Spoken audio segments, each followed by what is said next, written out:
You tired of people asking you about Terence yet? No, look, there's I always say I respect Terence Crawford. He's a very talented Yeah. fighter, but he just win uh, one big fight. If you see his record, he just beat one good fighter like Errol Spence is. Yes. But other than that, I don't think he's beating other great fighter like Spence. He did a really good job with the Spence. He did like almost look very easy but I knew Terence Crawford is a great fighter. But you never know in boxing. We'll see.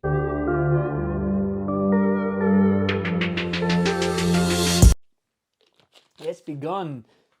Terence Bud Crawford and Canelo at 168 for all of Canelo's belts is being finalised for September. No rehydration clause. Bud Crawford is basically saying, alright, let's go. Whatever you want, let's go and I'll fight you. Let's get the fight made.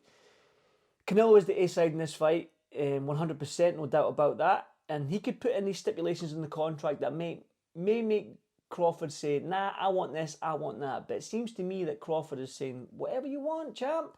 Whatever you want, let's go.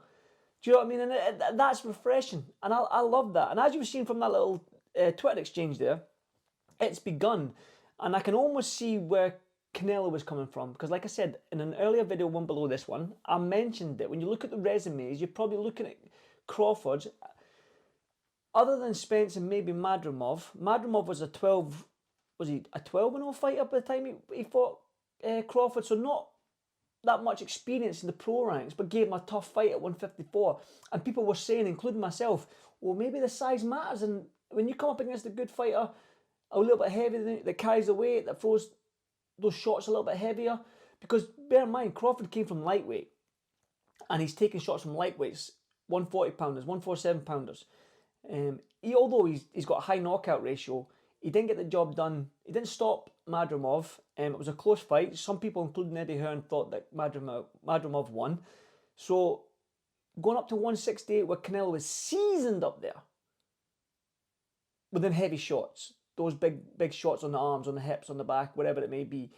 And let's not forget, Canelo's still got speed. He's 4 years Crawford's junior. I think he's 33, 34. And what springs to mind straight off the bat is that left hook on Berlanga. The speed of it. So Canelo does have speed. If he gets you in that shot to mid-range, pap, he can wing them heavy shots in. Whether Crawford blocks him, I think that's going to sting him. But I can only, like I said to you, I think I understand what he's saying in terms of the resume of Crawford. But Crawford's response, you've got to love it. And I'm going to read it out. I know you saw it earlier, but I'm going to read it out. Laugh out loud. That's crazy. So every fighter I've fought is not good but one. Noted. Just remember what you said, because I've always had the joy of making somebody's look like nobody's. You know what? I don't think I'm putting Canelo is the favourite in this fight, 100%. Especially up at 168 and no rehydration clause. Canelo was thick, muscular, big legs, big shoulders, big back, big chest. I know Crawford is strong. He's shown it in his fights. But the no rehydration clause is just, man, I love it. You know why? I love it. I love it. Because going back to Ryan Garcia, Tank Davis, look at the state of Ryan Garcia in that fight. And you can see the sort of pictures, the memes that went about when you looked at Ryan on the scales on the Tank fight compared to the Devin Haney fight, and look at the two contrasting sort of outcomes of those fights. And my favourite fighter of all time is Roberto Duran. Now, Roberto Duran was a career lightweight, went up to middleweight to fight Marvin Hagler, went up to welterweight, fought guys like Tommy Hearns, who was 6'2". And Roberto Duran is a legend of the game.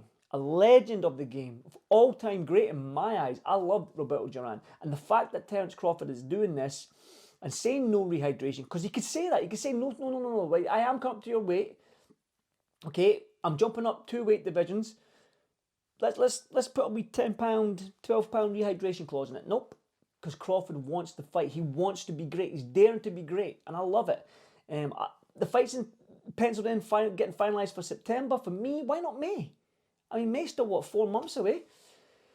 I think this might be a move on Canelo's point to keep Crawford out the ring for over a year. He'll be 38 by the time he enters the ring against Canelo. Father time waits for no man. We've seen that, especially at the lighter weights. I mean, heavyweights, they can go on because they don't drain their bodies cutting weight all the time. So you can almost understand that they're not depleting their body every fight. So I can understand why heavyweights can go on until they're 40. But 38 years old,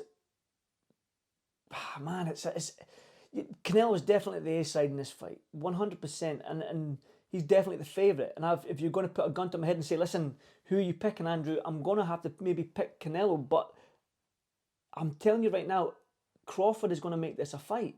He is going to make this a fight.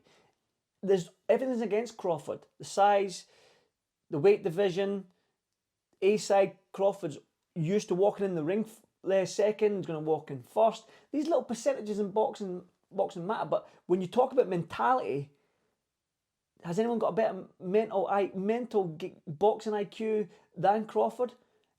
I've met Crawford. I love him, man, because he's just a throwback fighter. So is Canelo a throwback fighter. And I've got to give Canelo respect as well for taking this fight, because he doesn't need this fight. But like I said, when you look at the landscape, who's out there? Who excites you as a boxing fan for Canelo? Benavidez, yes. Bivol up at light heavyweight, if Bivol beats Beterbiev for all the undisputed, all the belts up there, yes. Other than that, those two fights ain't going to happen, let's be honest. But other than those two names, who be thinking? Crawford. Crawford's a dog, man.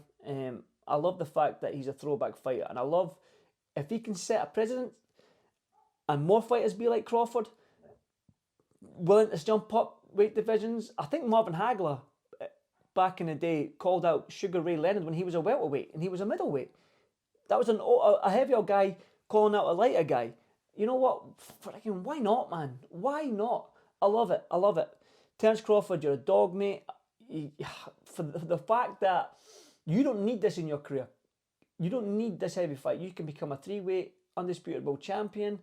But you're daring to be great because you're willing to step up to 168. No rehydration clause. Ah, man, love it. Terence Crawford's a dog. Canelo is a dog. They're both throwback fighters. Because you've got to give Canelo credit as well. He's fighting light heavyweights.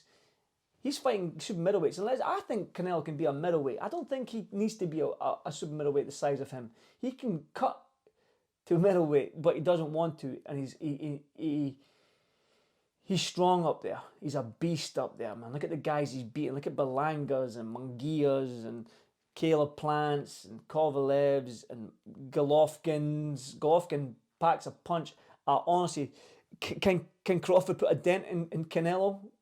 Maybe with his speed. He might frustrate him with his speed, his footwork, the southpaw stance, the way he throws it, his setups. But Crawford's got... Canelo's always got great setups as well. This is going to be a fantastic fight, and I love it. Let me know what you think about the rehydration clause. Is Crawford nuts for it, allowing a no rehydration clause? Let me know your thoughts. You know what to do. Leave a comment. I'll engage. Let's go. Boom!